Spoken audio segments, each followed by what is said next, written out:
Hey there, Sharon Horne-Ellstrom here. Welcome to day 203 of our Get Your Goals annual challenge. We're doing one thing every day to get what we want in the different areas and aspects of our life. And that involves goals, right? Setting goals, achieving goals, having a process for dealing with goals so that we can make getting them almost automatic. That's what this year's challenge is all about. How can we do one thing every day to move us toward what we want in all of the areas and aspects of our life? This month we are focusing on relationship goals.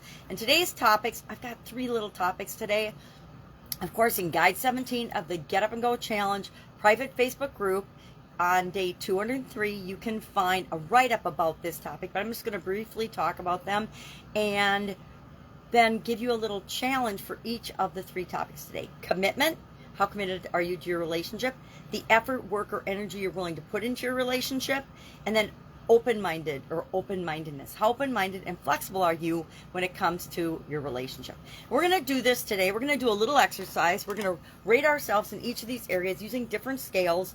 But we're going to have to pick one relationship, right? Because you might be super committed to your personal relationship, put in all kinds of energy and effort, and be very open-minded and flexible in that relationship.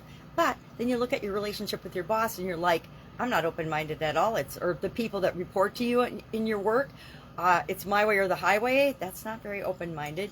You might not put as much work and effort into your relationships at work as you do at home, or vice versa.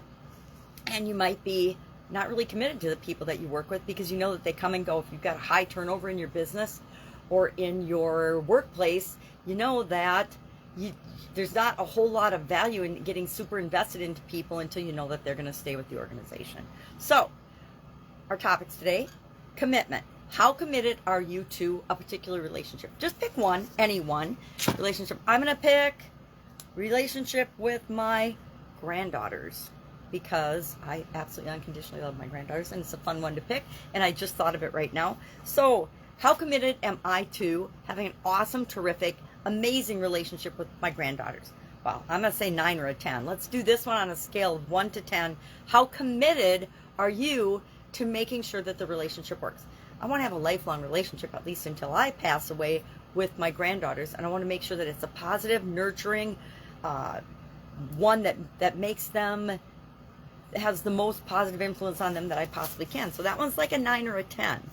How much energy and effort am I willing to put into that relationship? On what percent of 100% being the maximum? I have a pet peeve about people that say, I'm going to give 110%. Guess what? 100% is all there is. So you can give up to 100%, which is you're all in, or you can give a lesser percent. A lot of people go into relationships, especially their primary relationship, and they expect to give 50% and the other person to give 50%.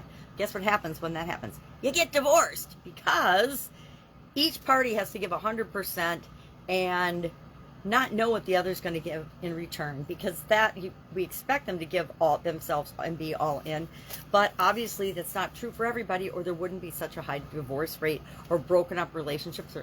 All of us get our heart broken sometime in our life. I've yet to meet a person, maybe there's somebody that's never had their heart broken, but most of us have. And so we're going to rate that on a percentage of 0% effort and energy and work that we're going to put into the relationship to 100%. I'm going to give as close to 100% to my granddaughters in that relationship as I can, except when I'm super duper tired. Then I'm going to probably take a nap. So I don't take naps. I think that's funny. And then finally, open-mindedness and flexibility. I say open-mindedness and flexibility because I think part of being open-minded is being flexible, being open to the possibility of things. And on this one, let's do a scale of, and I just made a scale on here, and the left-hand side is I'm not flexible at all. I'm not open-minded at all. It's my way or the highway. And all the way to the other end is infinitely open and flexible. Anything's possible. Just go with the flow. So where do you fall on that spectrum, on that line or timeline of things? I like to measure things so that I can see over time if I'm improving in those areas or aspects. So those are our topics today, and we want to think about those with respect to our relationship goals. And I think if we look at one relationship and do this, it'll set up a system for us to look at and consider our other relationships.